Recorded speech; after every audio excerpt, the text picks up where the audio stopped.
Bitch, I'm in the... We made it. We made it. We made it. We're here. We made what? We made what? We made it. We're here, dude. We broke through the mold. We got through all the BS.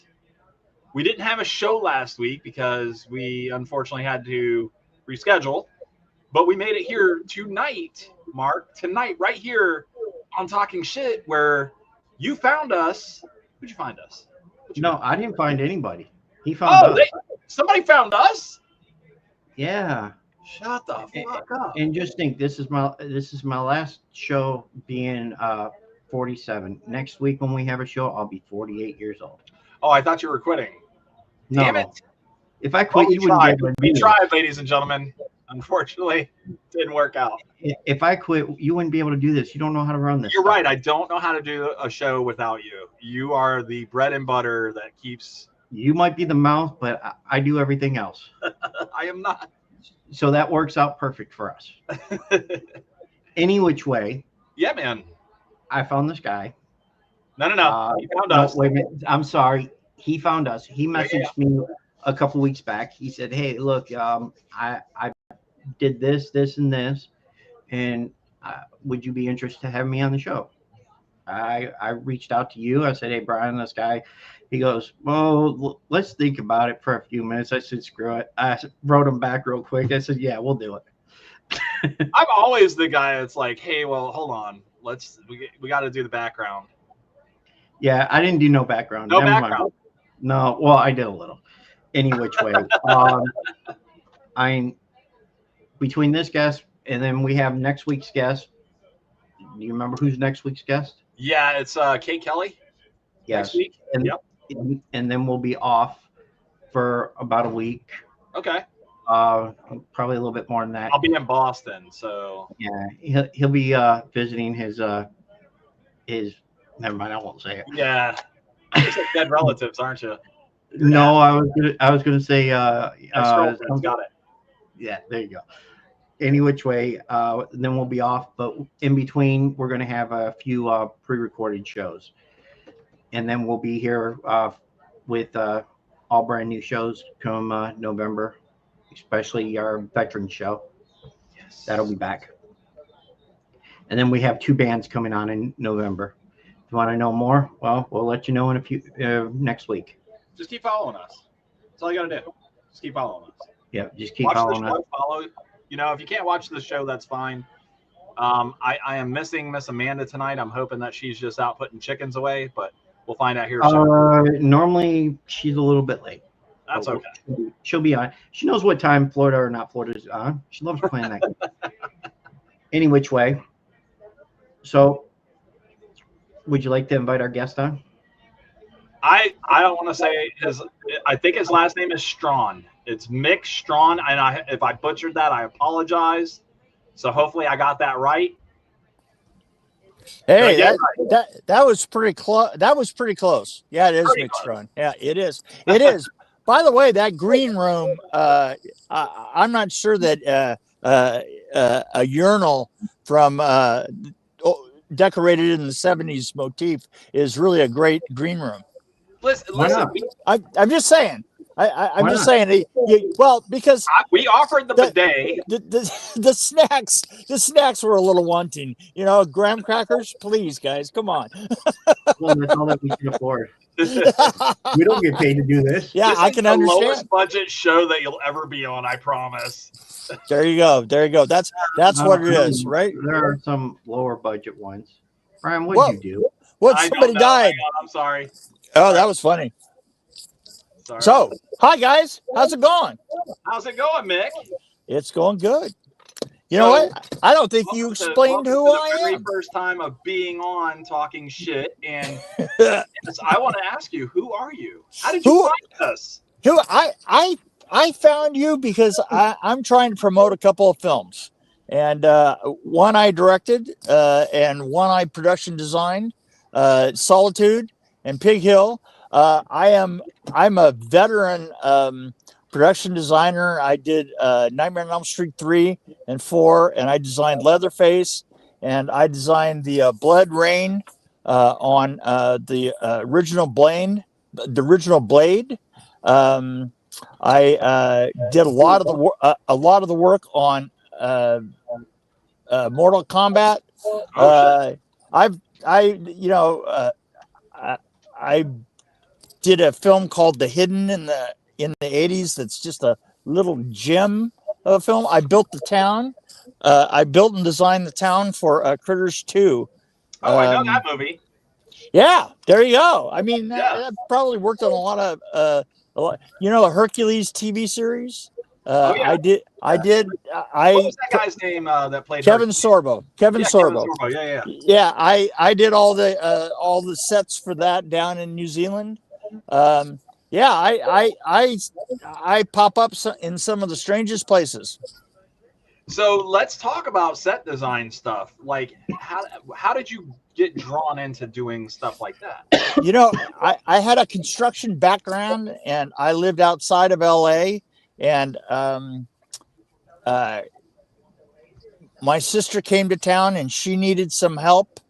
My sister lived in New York, and she was doing costume design on an off Broadway play. And the director suddenly was doing a big commercial in LA. And the one thing that you learn in film is that you always hire people that are either relatives or your friends that won't tell everybody else that you don't know what you're doing. So, so that's literally how I slipped into the business. And it was about 1981. And I just stuck around. I just really, I really loved the business, and I did construction for a while, and then art direction, and then production design, and I did a lot of effects along the way. And the fact that I knew how to do effects really well, and I knew how to do art, and I knew what art department was, and I knew how to design things. Those two things together made me a production designer of horror films and action adventure films and that sort of thing. You do a lot of sets, then you build up some stuff, and then like all of a sudden stuff gets torn down. It does. It's got to make you feel like, dude, I spent a lot of time doing this. Oh God, no. Oh no, you don't understand. The funny thing about it is there is so much blood, sweat, and tears and thought that goes into building a set. There's so much of a collective. You're trying to get your look into it, and you're trying to get it built, and you're trying to be on budget, and you're trying to make people happy. And a lot of those people, and one of the secrets of working in the film business is being able to work with a bunch of people that you just fucking hate. You know what I'm saying? I mean, just absolutely cannot stand. And yet you learn how to work with them and then smile in the right places.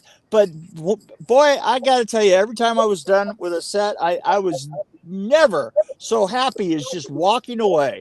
My moment with my sets was just before everybody walked in, but you have to understand, when you're shooting a set, the last moment that you see it all together and you see the total in your mind, you see how you saw it in your mind is right there before you. And then as soon as the crew comes in, they then take it all apart and they start filming by what pieces they need in order to build it with the camera. And that used to be more true when I was working with film, because all the equipment is so large and it takes so many people to do real film that you literally couldn't get everybody into a completely together set. So you have to take out. Yeah, and so you take out a wall, and then you do a wide shot, and then as you go along, you kind of take walls out and you put them back in, and I have people that move things around and stuff, but you moved it around. New set. I did. It's amazing. That's what I get for talking with my hands, you know. But it happens.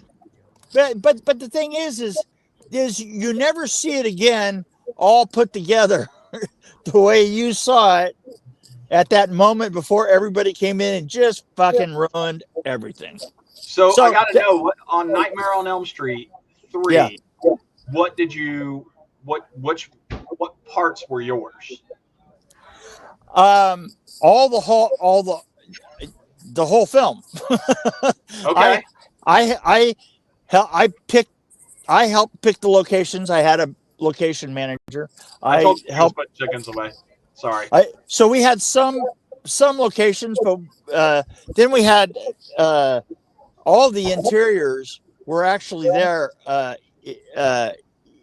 in a warehouse that we built them in, including the basement of the house, the long hallway, the warehouse. Yeah, all the people hanging, the Freddy's hell, the circular staircase that we built, and that was a forced perspective. That staircase, the one that looks like it goes down forever, that is only 25 feet high. Is this the film that was about? Is this the one that had Beatrice in it? Beatrice Bopple was in the 5th one. She was in 5. Okay. She was in the 5th. Okay.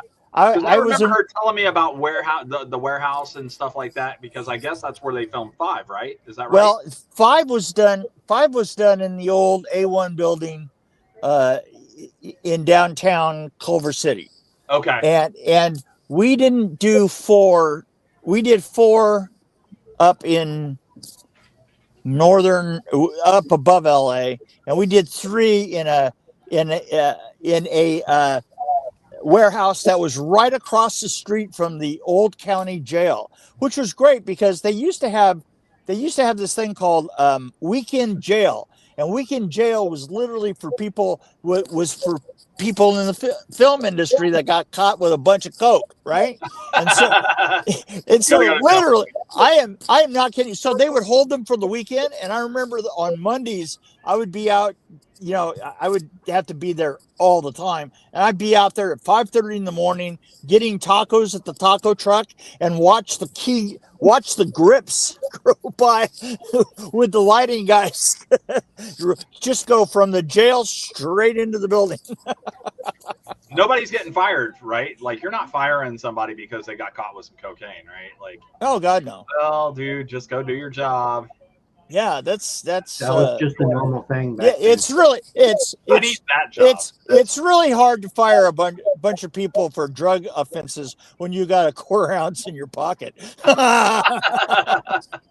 I'm just saying. Not that I'm saying, but I'm just saying. I didn't distribute it to anybody else. Yeah, right. Yeah. Well, you see, I'm different. A drug dealer. I'm different because I always did it in my own bathroom. Oh, not on set. Right. Oh, not on set. Oh, God, no. Yeah. So set design. What kind of advice do you give somebody that's we've got a lot of producers, a lot of actors, a lot of writers. We've got a lot of mixed people that are a part of Talking Shit. Mm-hmm. We always like to know your advice, building sets and stuff like that, and what you're doing. What advice do you give somebody that's getting into that, or that has been doing it and needs to continue to build on their? Well, if you really want to be a production designer, mm-hmm. Try and get out. Don't try and do it in Poughkeepsie, Iowa, or something like that. Okay. Move to LA or move to Atlanta. Because that's the area that you're going to have a need that you can start working your way up the chain. And school is, school is okay, I guess, but I remember back in the day, either you could do it or you couldn't.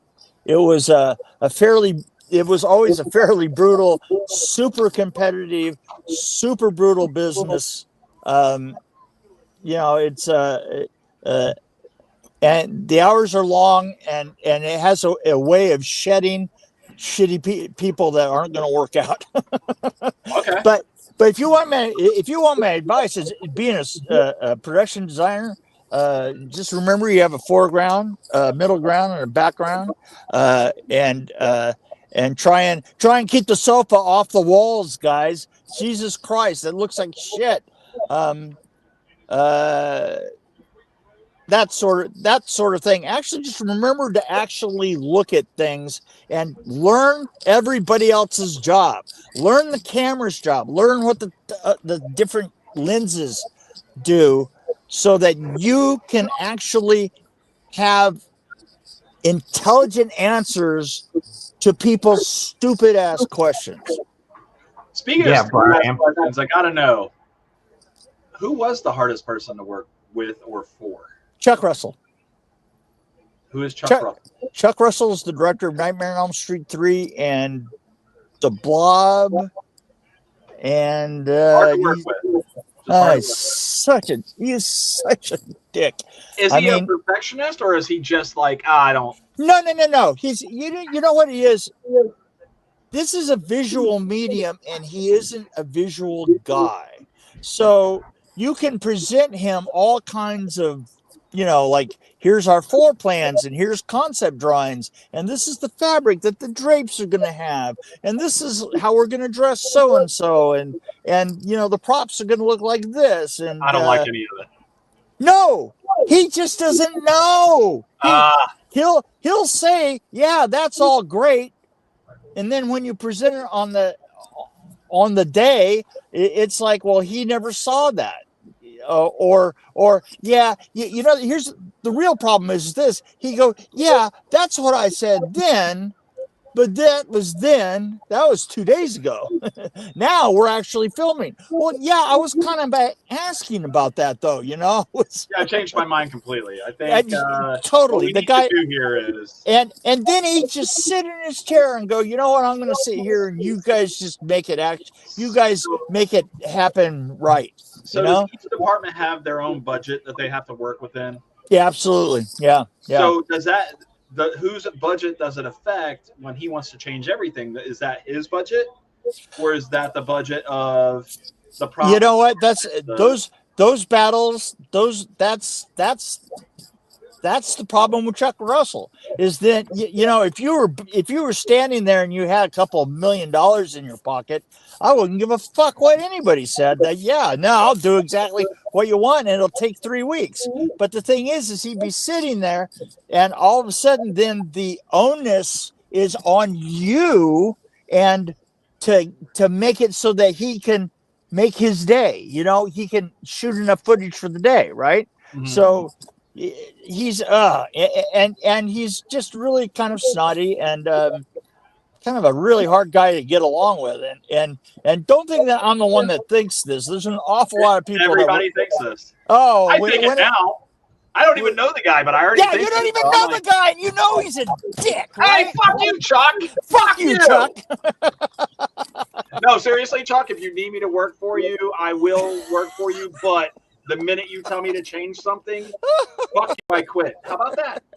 Yeah, fuck you, I quit. Yeah. He was just one of those guys. I'll tell you. Here's a real story for Nightmare on Elm Street 3. We built the staircase, the circular staircase, right? Mm-hmm.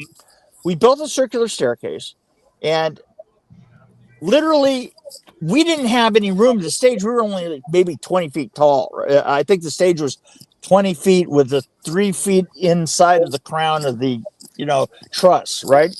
And we literally went all the way up and cut a huge panel out of the roof in order to put the camera up and get the camera higher to look down on them as they're going down the and it was in forced perspective. It was an incredibly difficult build.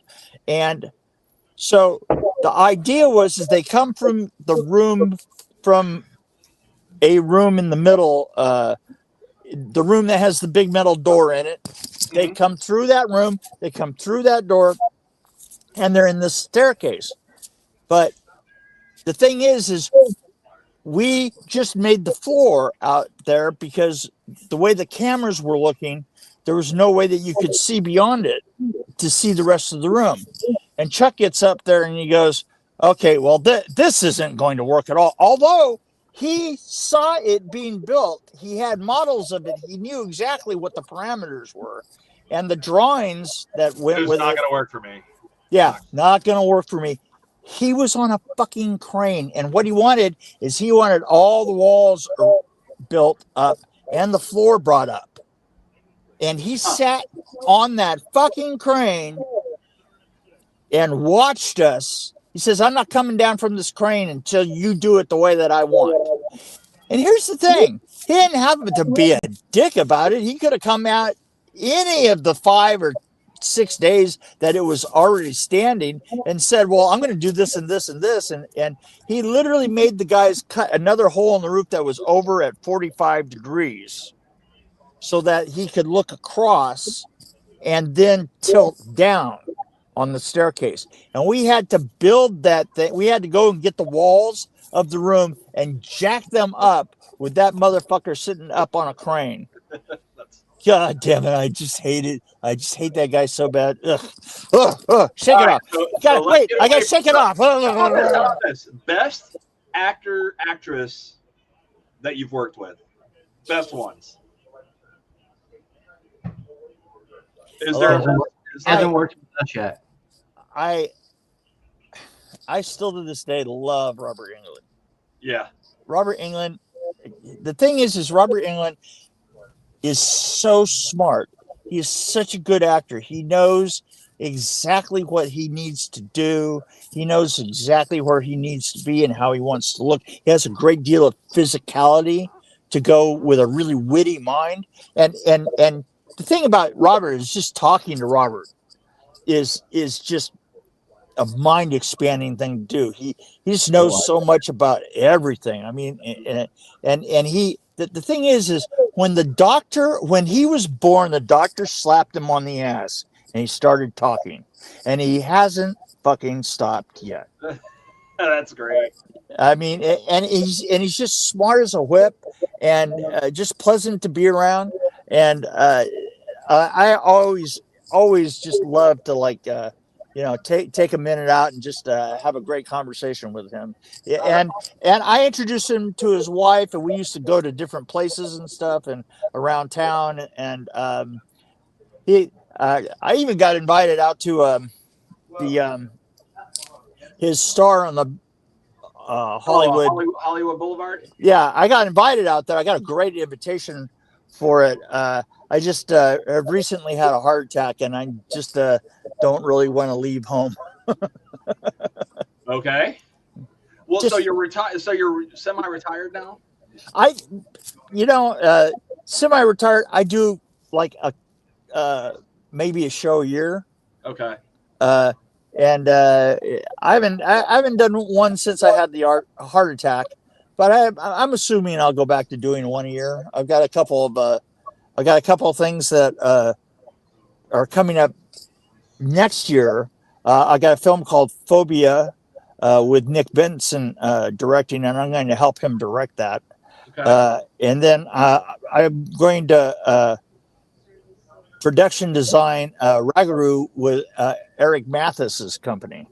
What's the name of the movie? Ragaroo. It's the Louisiana term for werewolves. Brian's just trying to figure out how to spell it right now. Ragaroo. Ragaroo. Ragaroo. Yeah. Raggy? R-O-U because it's French, Got it. I'm gonna search it now. So now I know. Okay.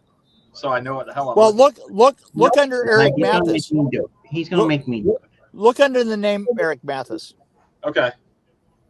And it's supposed to be filming about this time next year, and I'll probably I think I'll definitely do that one.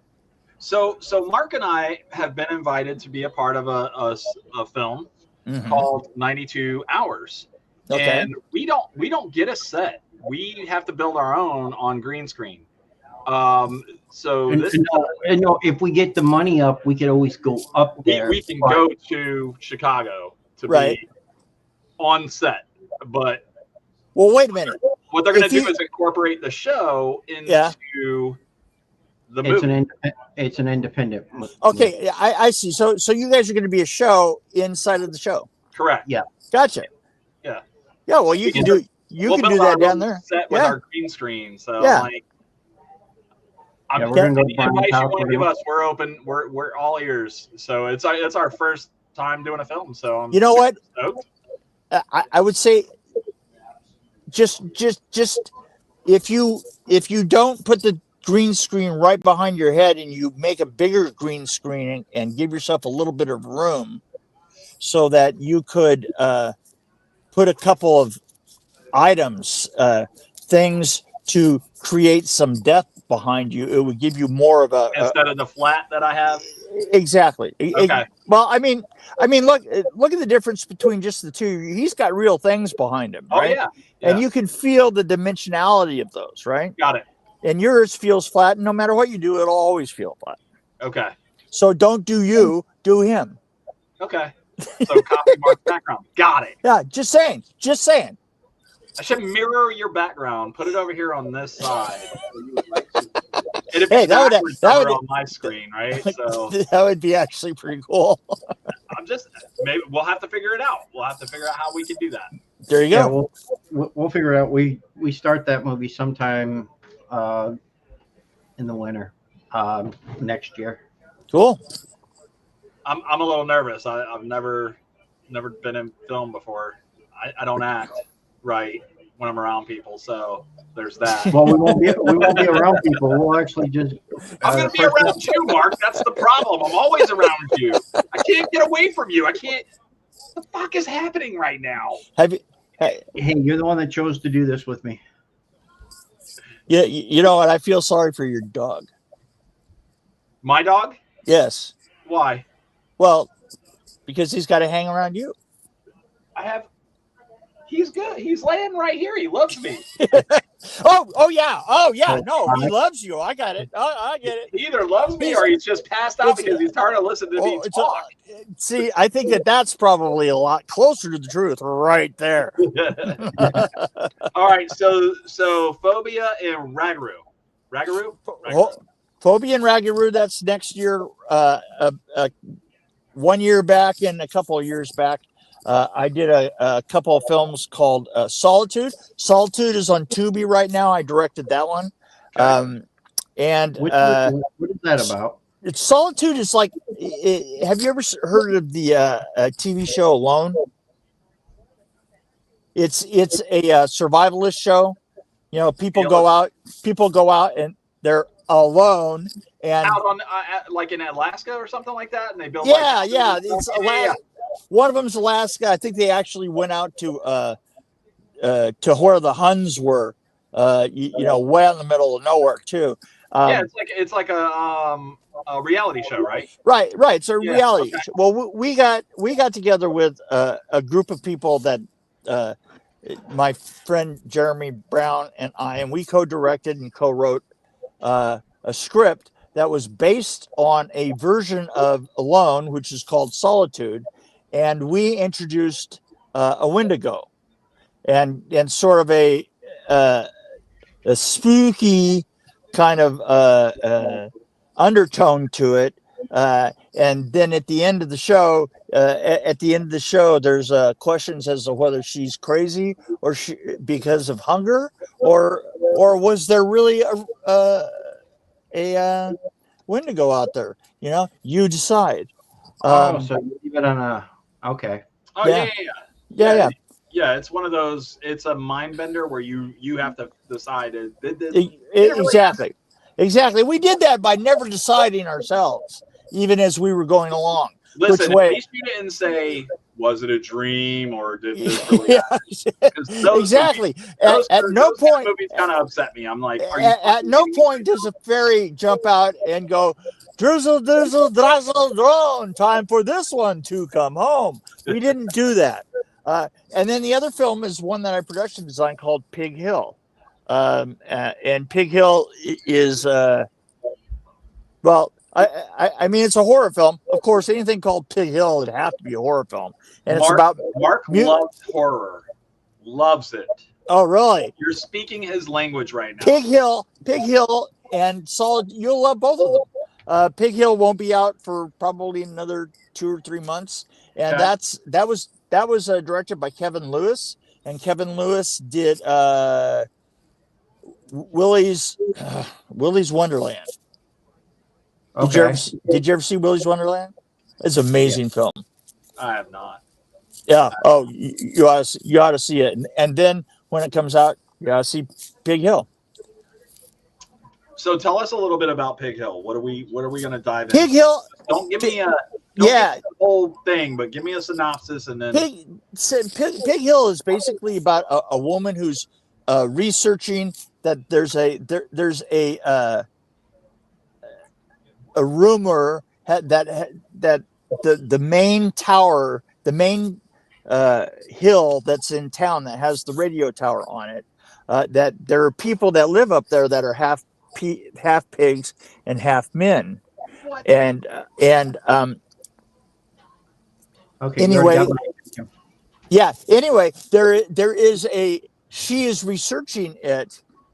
She is researching those rumors, writing a book about it. And let's just say that the deeper into it she goes, the more trouble gets sucked into her life.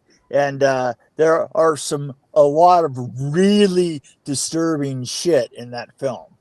I mean, really disturbing shit. That's as far as I need to go. Mark's already in. He's like, yeah, we're doing this. We're watching. Listen, he invited me to watch a couple of films and stuff like that, and we've had some great actors. We've had some great directors on here. A couple of weeks ago, we had folks from Clown Motel 1, 2, and 3 Ways to Hell. Yeah. Cool. Director. Which will be, the third one will be released next Saturday. Wow. So cool. we're excited. We're excited to see all the new stuff coming because Mark for sure he's the horror guy.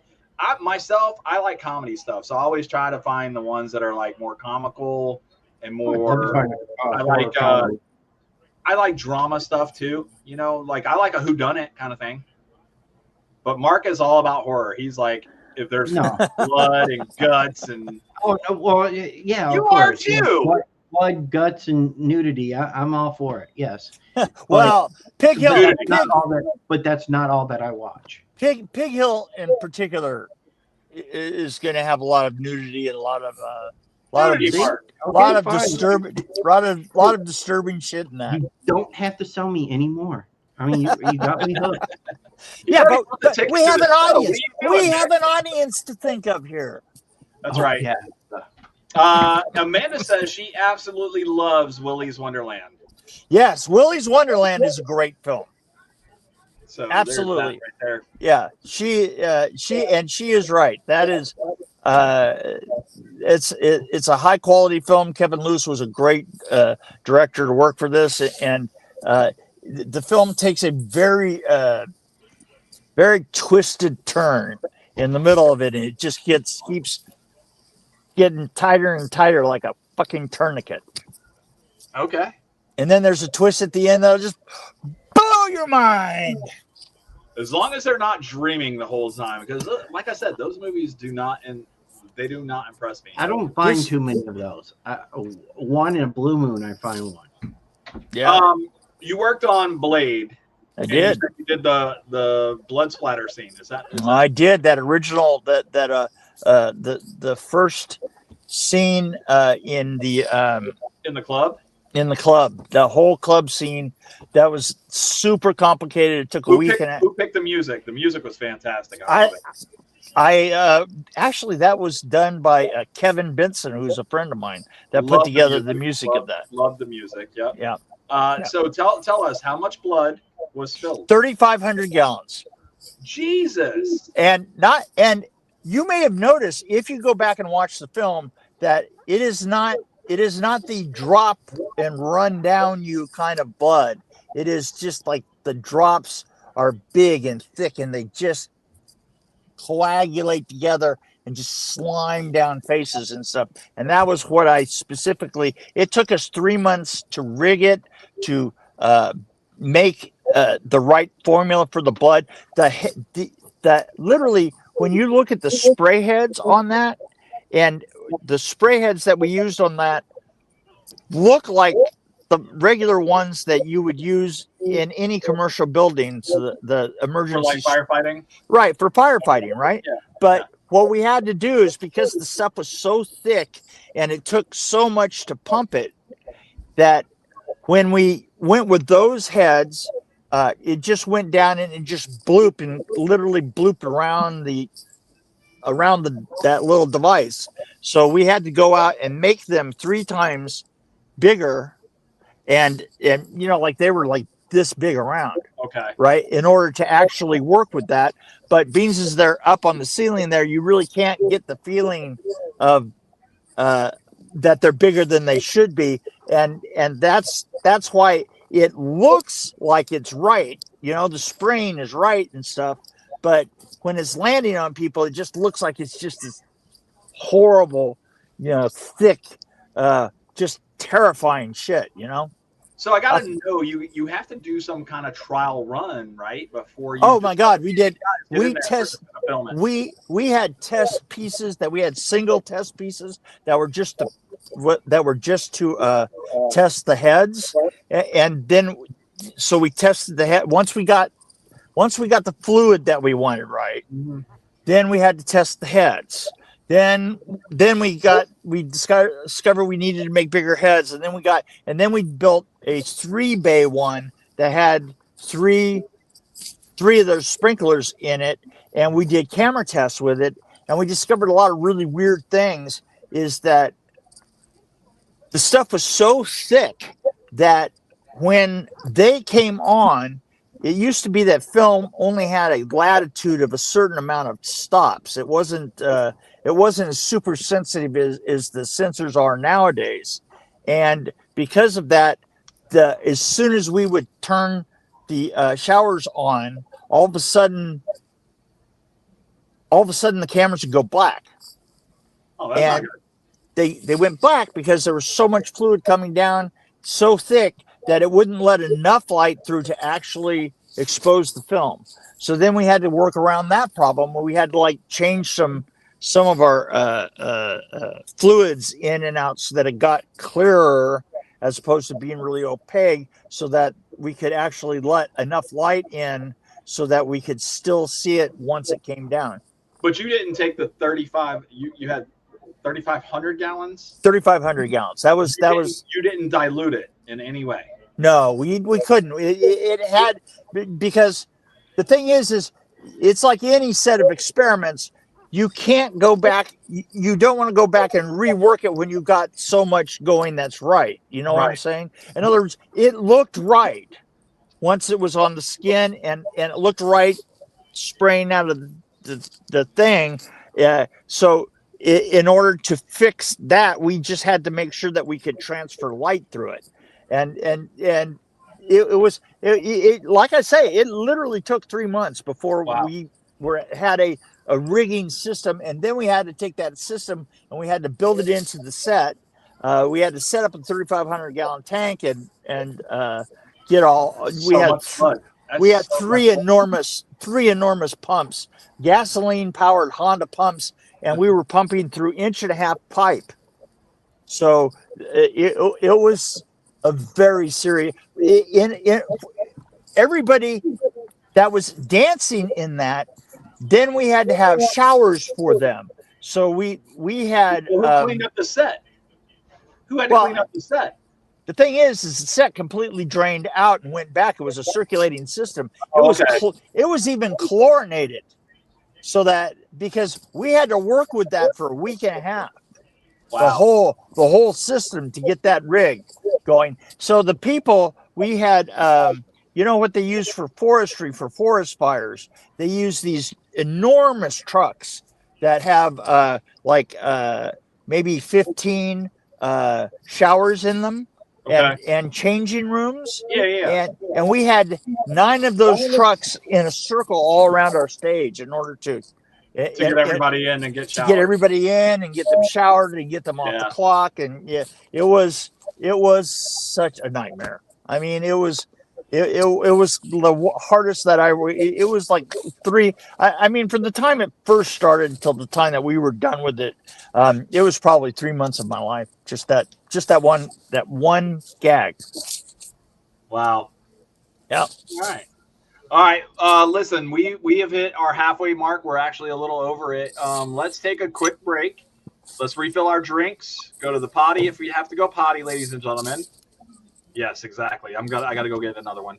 And the pizza smells delightful here, Mark. I'm just letting you know. Just letting you know. And when we come back, we're going to play a game called Florida or Not Florida. And I think Mark kind of explained it to you earlier. I got it. Oh, but believe me, now that I've moved to Tennessee and I know Florida is just down there, and I've been to Florida before, I know exactly what you're doing. So we're going to play, and then if you win, we've already talked about that. We're going to give you some if he decals. wins, come on, we always send them out. Oh yeah. We send them to all of our fans and all of our people that we have on the show. So you'll get some of those decals. We just ask that we'll send you a few of them, hand them out to people. Hey, okay, check out this podcast. We're a little show. We're not a huge show yet. We're working on it. And you send me this recording, and I'll post it too. We can do that. Mark can get that done. Okay. So we're going to listen to some music real quick while we take a quick break, ladies and gentlemen. And when we come back, we're going to continue our conversation with Mick Strawn. And we're going to play Florida or Not Florida. So stick around. Mark, who you playing? I'm playing Inside the Trojan Horse. I know that band. Yes. And the song is called Dogs. Let's hear it. I'm gonna go grab this.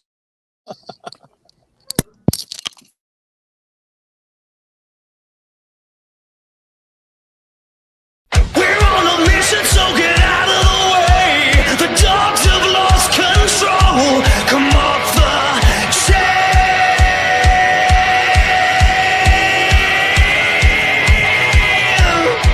We're taking takers, so you know who to blame. When your mother wants to know who broke your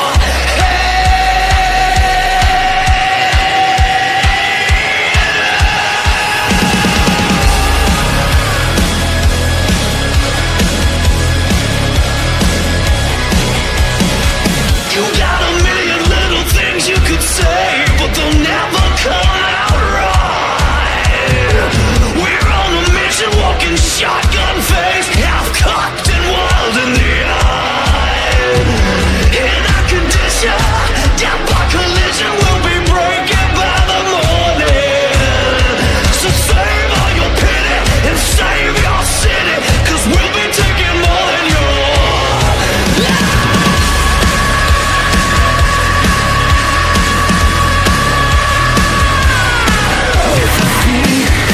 In the fire, and our hands behind us, bound and bled, we will march into the flame. Where we've come from, we will never return again. We're on a mission, so get out of the way. Forward, no control. We're taking takers, so remember the name. If we didn't say it before, the dogs of war.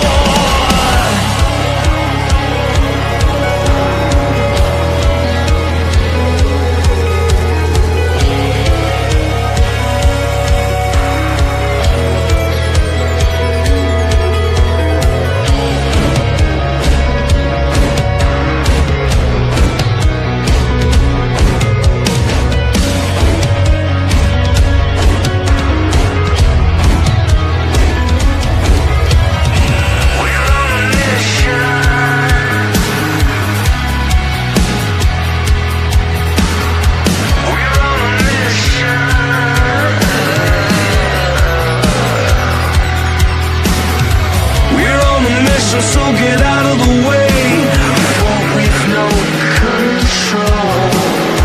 We're taking takers, so you know who to blame.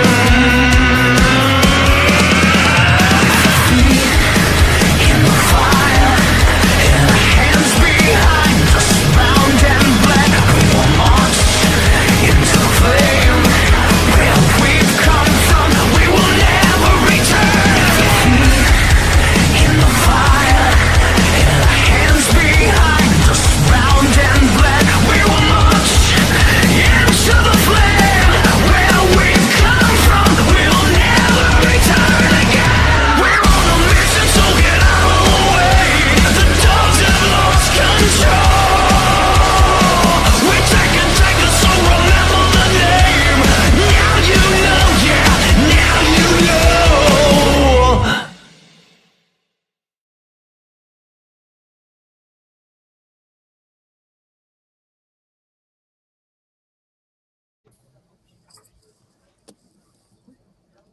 7-0, by the way.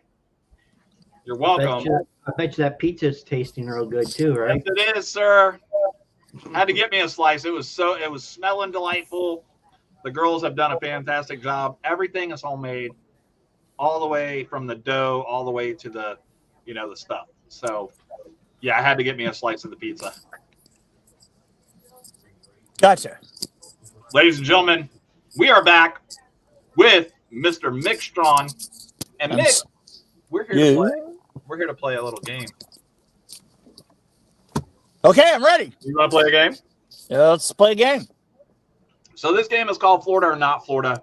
I select some headlines from around. It could be around the world. Most of them are around the U.S. Mm-hmm. And you said you know where Florida's at, and you know the story of Florida Man. I'm sure. Is that right? Of course. Okay. So you know that Florida Man stuff happens daily, but it doesn't always happen in Florida. And this is what I've been trying to explain to my fans and my viewers. It's not always Florida. There's times that it's happened in Tennessee, Ohio, Omaha, Michigan. Actually, I don't know if anything's ever happened in Omaha. Does it? Does Omaha we've even had one in Montana, Alaska. It's different ones. Okay. All right. Let's see. Do we have anybody that wants to play with Mick? Amanda in the comments is normally hanging out, playing the game with us. Let's see. We'll give her a second. We're a little delayed. Excuse me. We're a little delayed. So we'll see if she is on and if she would like to play. If not, you'll play against Mark because Mark doesn't know shit. Ah, okay. Well, there you go. Thank you, Brian. He's the scorekeeper. All right, I'll read questions like this right here. Here we go. Okay. I'll read a headline, and it sounds a little something like this. Police were called to a mini mart where they found Blake Leak, 23, trying to break in. They chased Leak through the streets until both cops took a tumble. Seizing the opportunity, Leak sought refuge on the grounds of a large building. The building was the blank maximum security prison where he was promptly nabbed by a guard. Did this happen in Florida or not Florida? No, it didn't. Say not Florida? Say not Florida. She said my screen refreshed, but I'm here. Amanda, was that Florida or not Florida? Mark, what are you thinking, buddy? I don't know. I didn't even pay attention. Well, you suck at this game. Jesus. I'm going to read it one more time. No commitment. No sense of commitment. Police were called to a mini mart where they found Blake Leak, 23, trying to break in. They chased Leak through the streets until both cops took a tumble. Seizing the opportunity, Leak sought refuge on the grounds of a large building. The building was the blank maximum security prison where he was promptly nabbed by a guard. And if I told you the prison, you would know where we're at.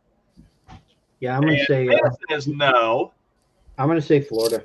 And Mark's the only one saying Florida. So, Mick, you said not Florida. Amanda says not Florida. You guys beat Mark. Woohoo! The prison grounds where he sought refuge was Sing Sing in New York. Yeah, but you know what? The thing is if it'd been Florida, he wouldn't have been wearing pants. No, running in on an alligator. Are you kidding me? I'm just saying. I'm just saying. It varies. All right, guys. Here's our next one.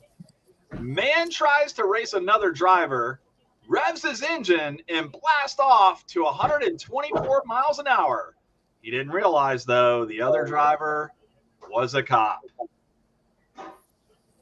Was that Florida or not Florida? That was Florida. Florida or not Florida? Amanda, what do you got, dear?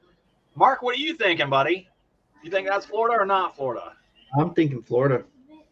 Oh, you don't want to go against Mick on this one this time? You're like, wait a minute, he got a point. I gotta make sure I get a point too. No, I'm not doing it that way. I just figured there's stupid people here in Florida. Amanda says Florida. Mark says Florida. Mick says Florida. Ladies and gentlemen, 100% happened in Florida. Yes. 124 miles an hour on 75 on Interstate 75. Ooh. That's There kind you of go. crazy, man. Yeah. That sounds about that. In Hernando County or something. Here's a good one. Man was arrested for attempting to overthrow the Venezuela government. Florida or not Florida? And I love this comment. It says, "You never know what you can do until you try." Not Florida. Not Florida. Not Florida for Mark. Not Florida for Mick. Amanda, I'll read it one more time. It says, "Man arrested for attempting to overthrow the Venezuelan government. Florida or not Florida? What do you think?" Give her a second. Unfortunately, it's that delay. She says not Florida. So everybody saying not Florida here? Yep. Unfortunately, guys, that was a Florida man. Oh, Florida my man God. decided that You know what? family could not leave Venezuela, so he decided he would try to overthrow the Venezuelan government. Why? I mean, why? I love the comment. You don't know what you can do until you try. Yeah, that's that right there.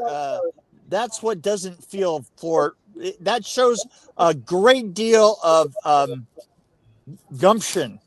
That Oh, yeah. doesn't because seem, Florida, you think Florida men don't have gumption. just saying. most of the Florida stories that I've heard are spur of the moment horror stories. You know, they're not putting that much effort in. That's what I'm saying. Okay. He does have a point. Most of them are, Yeah, they're a little funnier. So I don't know. I mean, I'll play along. What about this one right here, guys? Here's our next one. The title is "The Lowest High There Is." For a trio of drug thieves, it was their lucky day. They broke into a home and discovered 3 jars of cocaine. They took it home and snorted the contents.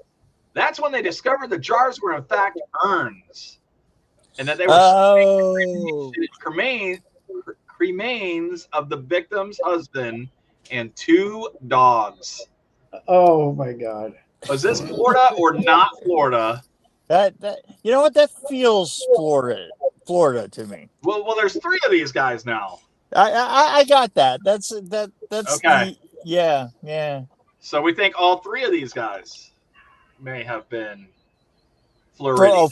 Floridian. I'm gonna go against Mick. I'm gonna say not Florida. Okay. Mark's saying not Florida. Amanda, snorting dead people. 3 people broke into a house. Mark, you're gonna die when I tell you what it is. Oh my God, not Florida. Poor doggies. Yes, I agree. Poor doggies. It was Silver Springs, Florida. Where? Silver Springs, Florida. Basically, it's the outskirts of Ocala. Oh my God. Silver Why Springs, haven't I heard Florida. that one? that Why kind haven't I of heard that one before? I've never heard that one before. That just That's totally brand had a feel of Florida to it.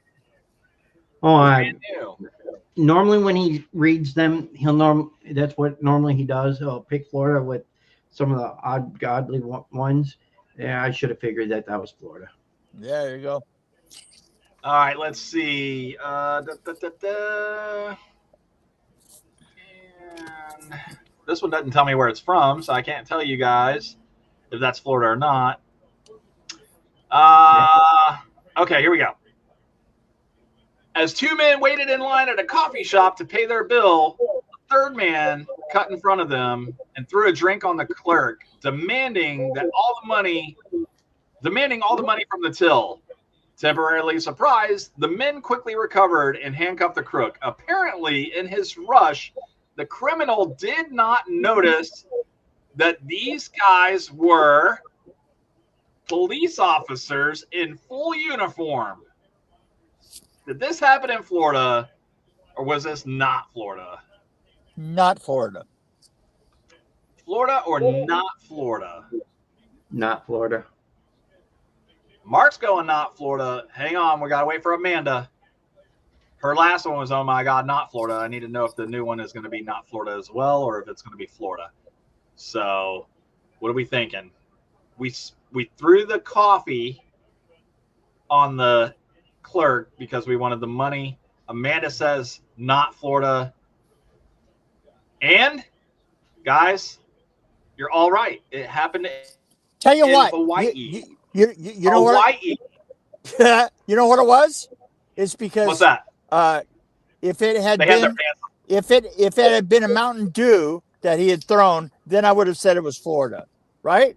But it was coffee. I like that. A Mountain Dew or a Slurpee. Exactly. See, I would have.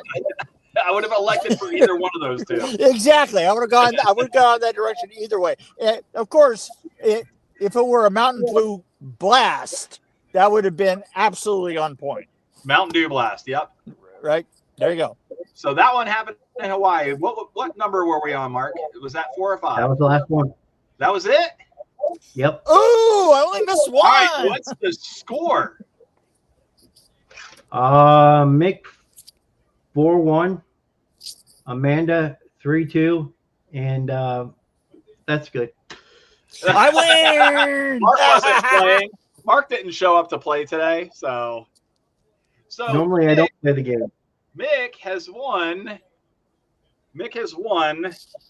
the talking shit decals. There you go. We have several of these that we'll send you. We have the military edition. That's our military edition. Gotcha. And we have the OG edition. Oh, the original. That's the OG. We're trying to come up with better prizes for our winners, but we don't get paid to do this show. So I will send you a picture of that sticker on my car. I love it. I love That'll that. work. Thank you. That's what Amanda We'll post did. it up on Facebook. There you go. We need to post all the pictures on Facebook. Yeah, Amanda did that. She's got it on her fridge and she's got it on her vehicles. Yep. All right. So we have been talking with Mick Strawn here, and Mick has been a part of some very amazing projects. And Mick, you had these projects coming up that we talked about. Just a brief synopsis. We talked about Phobia. We talked about Ragaroo. Did I get it? Yep. And Solitude. Right. Pig Hill. What Yep. else? What else did we want to talk about? Isn't that enough? My God. No, dude. No, listen. Our fans, our viewers, where can they find you? They're going to seek you out and talk to you. And I've written a book. I've also written a book about Nightmare on Elm Street 4 called Behind the Screams. It's very interesting. It was kind of the last of the really big, all practical movies. And it was a huge film and really interesting. So I wrote a book about it. You can go to Mick Strawn on Facebook. You'll see this bearded face coming through the smoke. And you can always just leave me a message in Messenger and I will answer that. Don't bother and try and get into don't send me a friend request because I think I'm like 700 behind. Just to be honest, I'm on Instagram, but I have no idea how to get to Instagram or what my address is. So we'll just stick to that Facebook Messenger. How about that? You got it. Amanda's wanting to say that I realize I have Solitude in my to begin watching queue. Oh, really? So yeah, she likes watching a bunch of movies on Tubi. She likes watching, independent films, stuff like that. Oh, she's gonna like this. It's got a slow burn and it's got a female protagonist that is a kick-ass, excellent actress. Now, and Brian, before you say anything else, I'd asked Amanda and her husband to be a part of the military show. We have a military show coming up. Oh, cool. Yes, November 11th. And I'm not sure if she's going to. She said she's going to try to be part of it. I'm not sure if she talked to her husband or not. about being on it. So we'll find out. Well, guys, real quick, since you brought that up, Mark, I've emailed a former a Navy SEAL who has a Facebook or a YouTube channel where he finds phony SEALs and he pretty much calls them out, and that is Senior Chief Don Shipley. So if you can clip this and send this to him in our email, I would love to have Senior Chief Don Shipley join us for the military show as well. We don't have to talk about Navy SEALs. We're just going to talk. We just want to have a great time and let the veterans have their say, right? And let that be the veteran show. That's what it's all about. What I normally do, I sit here and do nothing. You guys will tune in and watch that and ask questions. These guys will answer questions. It's wild. It's so weird. So weird how that happens. That's cool. That's really we got cool. a lot of people for that show so far. So that's a good thing. Mick, what else is coming up? What else do you want people to know? Or did we miss anything? Did we talk about anything? I know that you are booked for other podcasts. I am floating around trying to. I will be on like another, I think, 20 podcasts over the next month. We could probably help you with that and get you a couple of more. I'm not sure. That would be great. Just okay. You know how to get a hold of me. Bring them my way. Okay. Because I told you I'd be a good guest, and was I? You are a great guest. Yes, sir. There you go. Listen, you guys have been. By the way, you guys have been a lot of fun. Thank you. This place has been. This has been great. It really has. Like I said, we're here to help. I mean, the channel is not about Mark and I. It really isn't. I mean, we're blessed to have done this show and have met so many great talents like yourself. We did get a chance to sit down with Beatrice, and we did get to talk with her as well. I mean, I know her. I have done conventions with her. Mm-hmm. She's the sweetest human being in the world. She really is. It's super. Yeah, it's super awesome to be able to talk to you guys about. When we talked to her, when I got her to agree to come on the show, she had to cancel on us a few times, and she was very grateful that we were able to accommodate for her and stuff like that, be able to get her on the show. We even changed the date and stuff like that to where we could, instead of a Thursday, we did it on a Tuesday. Like I said, it's not a show for us. This is a show to make sure that you guys are able to get yourselves out there a little bit more. We may only have 4 or 5 viewers, but that's 4 or 5 viewers that may not have known who you are. There you go. That's it all helps. It all helps. And I love talking about me, you know. That's a good thing. This show is not about us, it's about you. So all right. Do you guys have anything else you want to talk about? Nope. I'm good. If not, there's a football game that I'm missing. Get your ass to that football game now. I gotta go watch my Steelers stomp the shit out of the Bengals. I hope that is what is happening behind me right now. Anyway, so. It better be. I hope so. Mark, what do you got? Because if I try to end this show right now, we both know how this is going to go. You might as well start it, and I'm going to interrupt you, and you're going to say who we're going to have on next week. Okay, I got this. You ready? All right. If there's nothing else, ladies and gentlemen, from us here at Talking Shit, my name is... No. Okay. No, that's not how it goes. You know that. We have to tell who's going to be on the show next week. Oh, so next week, who do we got? Her name is Kate Kelly. She's from a couple of independent films, and we're going to have her on. We're going to see what she's talking about, what type of film she's going to be in. Don't say anything to my wife if she is, because I'll get fired. She'll make me stop doing the show. Well, if you would have watched the movies, and I don't watch movies. I'm just kidding. I'm kidding.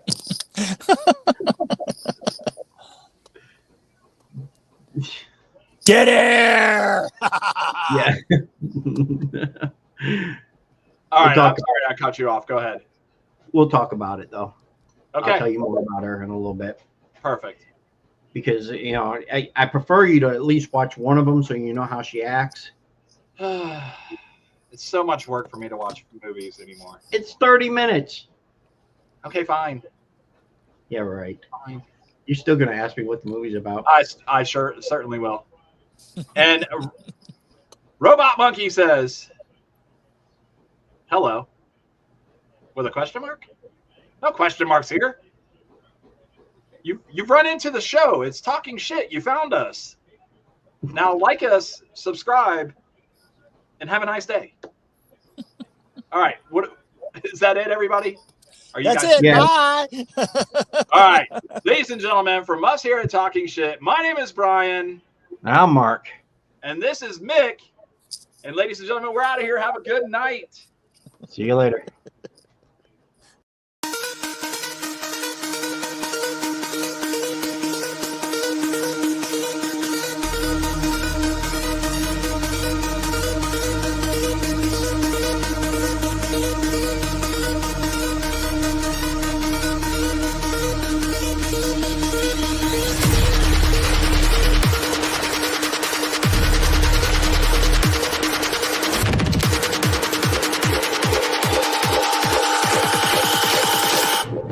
Bitch, I'm in the